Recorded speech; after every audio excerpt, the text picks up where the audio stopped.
So I love what you were just talking about in terms of the ways that community gives us that leverage that we could maybe never have on ourselves. Now, we could trouble ourselves with worry that, well, we're all swimming in the same water, and I think that's where having more and more diverse communities and really engaging with the other, all right, we could go in that direction. But one thing that strikes me is a colleague of ours, Ryan McAnally-Linz, has done a lot of work on reputation. And thinking about reputation in a culture of authenticity. Charles Taylor has this great little book, The Ethics of Authenticity. And Ryan's really sort of wrestling with these things, and I think he has great insight where he says, in a culture where we're each obsessively trying to figure out who we are as our most authentic selves, the communal practice we need most of all is the communal practice of recognition, where we're on behalf of one another, we're actually speaking the truth to one another. And I find this to be true in ministry contexts, outside of ministry contexts, in a secular classroom, to empower students to say, one of the greatest gifts you can give to one another in this classroom, anywhere in your life, is to say, I see you, and when I see you truthfully, this is who I see you are. That can shortcut our desperate need to constantly be saying, see me, tell me who I am, and this sort of self-promotion and our own sort of, anyway, all of these sort of distorted things. I mean, what strikes me, totally agree. What does it take for us to be the kind of people who have the capacity to receive that?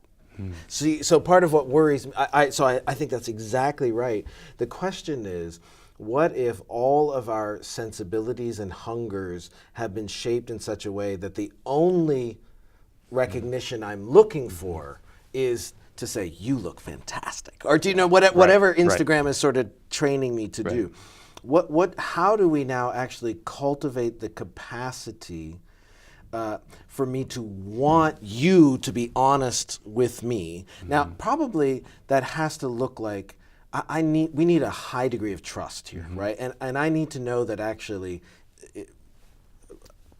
we need to know each other a little better, but I need to know you love me, right? Like I need to know that we're in this together.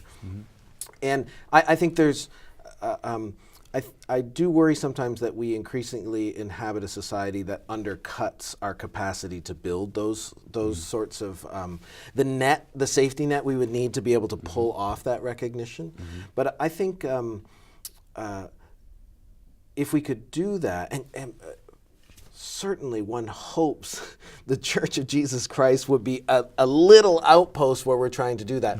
Sociologically, I have zero confidence that we are particularly good or distinctive in that, but it should be one of our hopes, I think, so that we get another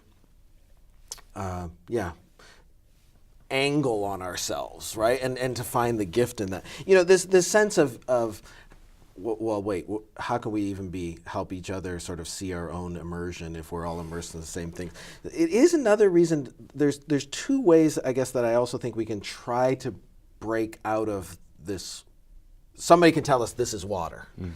And one is, this is why I think global conversations are so crucial, right? One of the most powerful insights, especially for, say, North American religious folk, is to talk to, say, fellow Christians from around the world who look and say, you know, it's not like that everywhere, right? What you take for granted does not take for granted. And I would say this is maybe what has oriented me a lot, is cultivating ancient friendships, like finding voices that I'm apprenticing myself to, who are, I know that we're in the same story, but they are other in a sense of their location.